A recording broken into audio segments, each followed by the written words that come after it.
The Kingdom of Poland, 1815 to 1915, Polish, Królestwo Polskie, or Polish Tsarist, Russian, Królestwo Polsko, often referred to as the Congress of Poland, was a constitutional monarchy created at the Congress of Vienna in 1815 as an autonomous Polish member of the Russian Empire, in a staff union with the Emperor of the Russian Empire as King of Poland. After 1830 to 1831, the 1815 uprising repealed the 1815 constitution. Following the 1863 uprising, the autonomy of the Kingdom of Oppression was in fact abolished in 1867. But legally it continued until the German Austro-Hungarian occupation during the First World War in 1915, when a new Kingdom of Poland was proclaimed.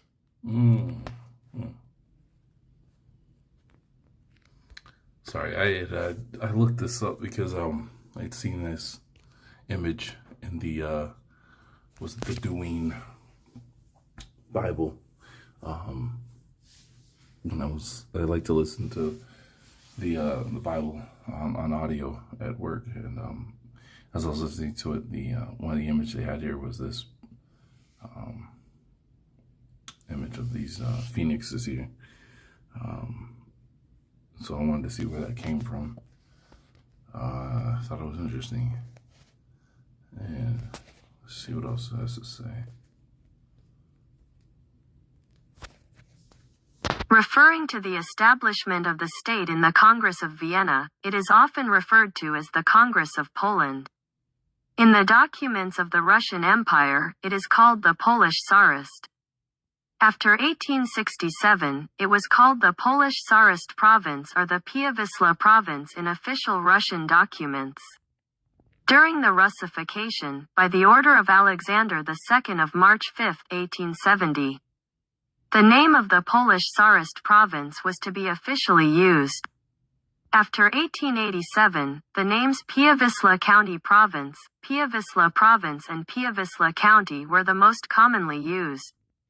In January 1897, Nicholas II issued an order under which the names Polish Tsarist and Polish Tsarist provinces were to be used only in cases of extreme urgency. I wonder why.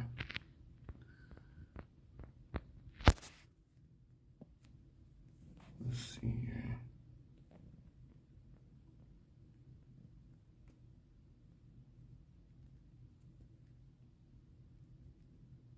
After the defeat of Napoleon in Russia, at the end of February 1813, Russian troops occupied the lands of the General Confederation of the Kingdom of Poland.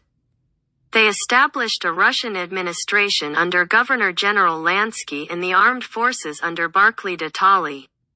In 1815, after fierce negotiations that nearly sparked a new war between interested European powers, the Vienna Congress decided to establish an autonomous Polish kingdom in the former Duchy of Warsaw with its own constitution, parliament, army, customs border, currency, freedom of speech and press in Russia, an emperor whose functions in the kingdom would be performed by a vice-king.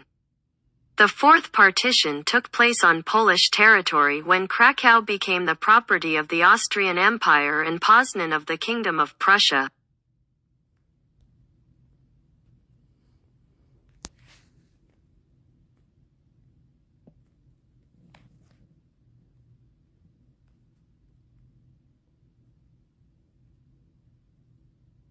The Constitution of the Kingdom, published on June 20, 1815, was one of the most liberal in Europe at the time. During this period, the liberal Russian Emperor Alexander I initially respected Polish freedoms, but the autocratic regime of the Russian Empire overwhelmed them over the course of 15 years.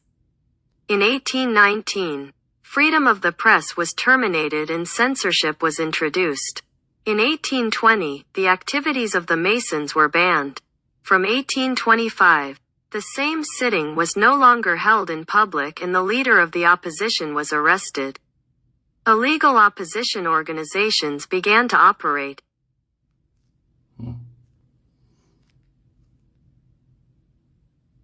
Oh, those Masons. Okay. Yeah, they seem to cause trouble wherever they are. Huh?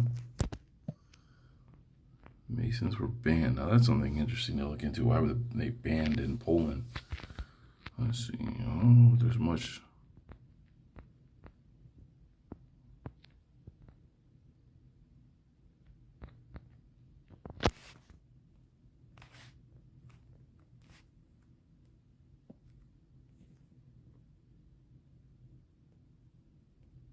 B'nai B'rith banned in Poland is of Masonic character, property confiscated.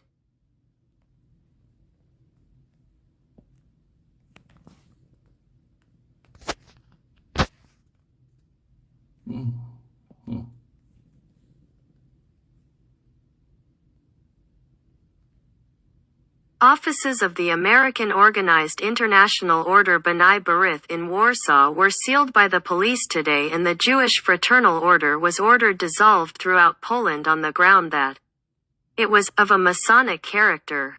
The Freemason organization was banned by the Polish authorities last week and its property confiscated. Property of B'nai B'rith throughout Poland was confiscated. The Warsaw, Lwów, Katowice and Poznan lodges had property of insignificant value, but that of the Krakow lodge is valued at $10,000.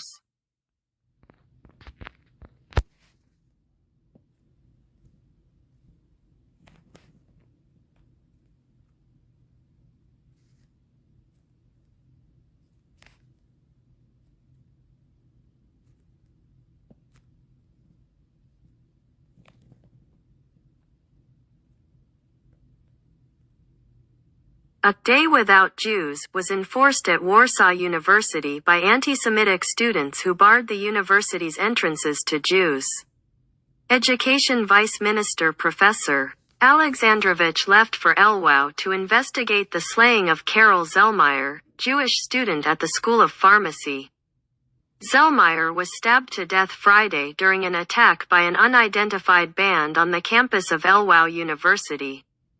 His 3 companions are in a hospital, suffering from stab wounds.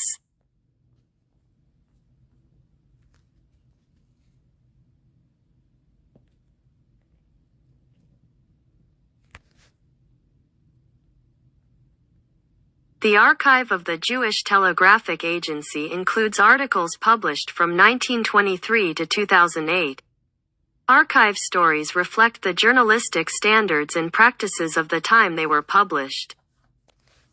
Well, this article still doesn't tell you what they did and why they were banned. That's interesting, though, because that was it. The B'nai B'rith. That's what William Cooper, right? That's what he was always speaking out against, because they were attacking him, and the stuff that he had reported and wrote about, right?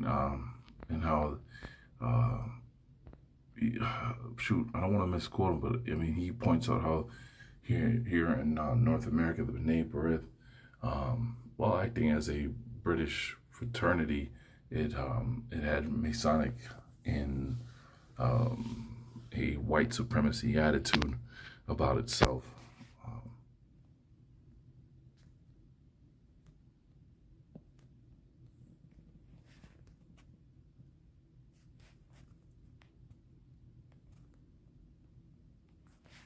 Still holds mysteries.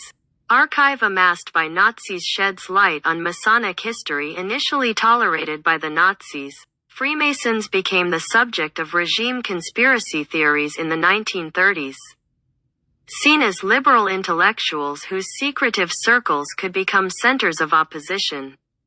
Masonic collars are seen next to bookshelves at the Poznan University Library, housing a historic archive of Freemasonry in Europe amassed by the Nazis, in Poznan, Western Poland. AFP. So, they're talking about these, right? Columns.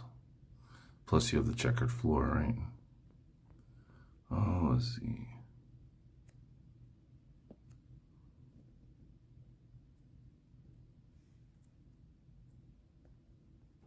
Curators combing through a vast historic archive of Freemasonry in Europe amassed by the Nazis in their wartime anti-Masonic purge say they believe there are still secrets to be unearthed. And of course, this article will not chances are they're not going to tell you what the secrets are, right? They're just going to lead you on to nowhere. From insight into women's Masonic lodges to the musical scores used in closed ceremonies. The trove, housed in an old university library in western Poland, has already shed light on a little-known history. But more work remains to be done to fully examine all the 80,000 items that date from the 17th century to the pre-World War II period. It is one of the biggest Masonic archives in Europe, said curator Juliana Grażynska, who has just started working on dozens of boxes of papers within it that have not yet been properly categorized. It still holds mysteries, she told AFP, of the collection which curators began going through decades ago and is held at the UAM library in the city of Poznan.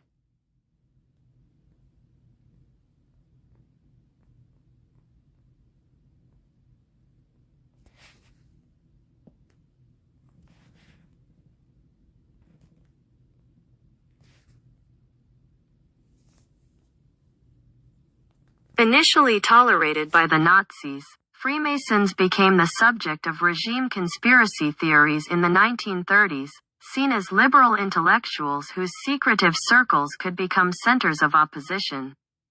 Lodges were broken up and their members imprisoned and killed both in Germany and elsewhere as Nazi troops advanced during World War II.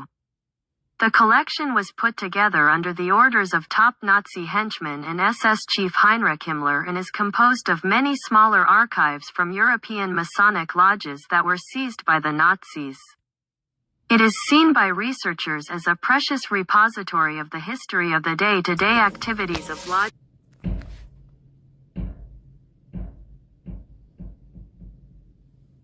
Is seen by researchers as a precious repository of the history of the day-to-day activities of lodges across Europe, ranging from the menus for celebrations to educational texts.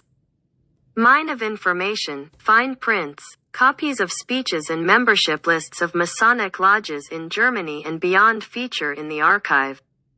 Some documents still bear Nazi stamps.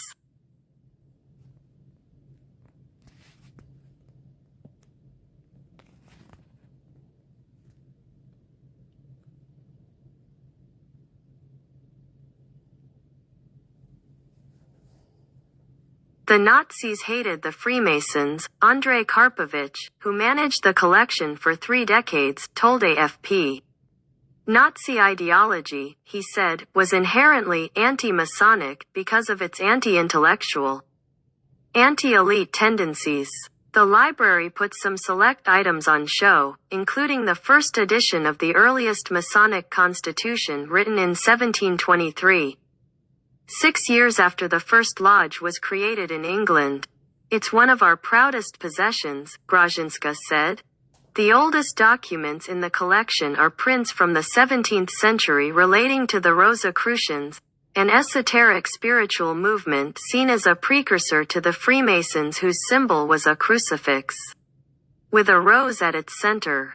During the war as Allied bombing intensified, the collection was moved from Germany for safekeeping and broken up into 3 parts.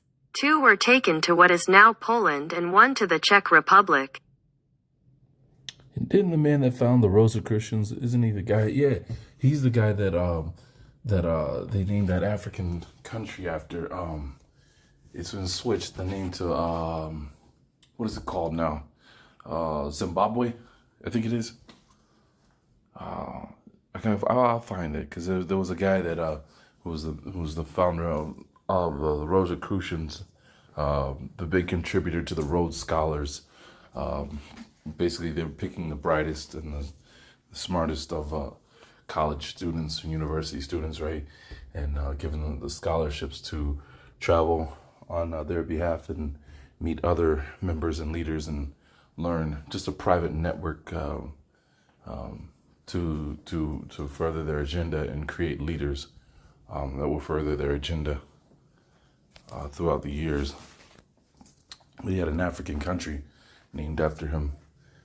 It had his name at first, and they switched it to Zimbabwe, I believe it is. I believe that's the nation. I'll find it.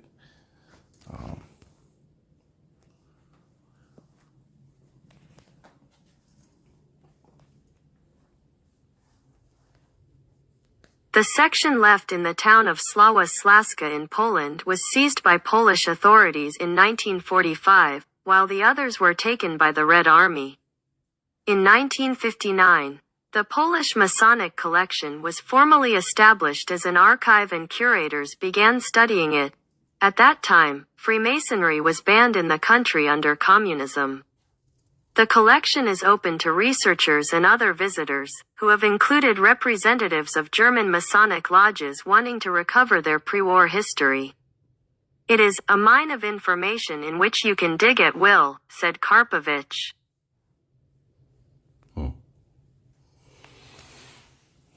Well, wasn't expecting to go down that road.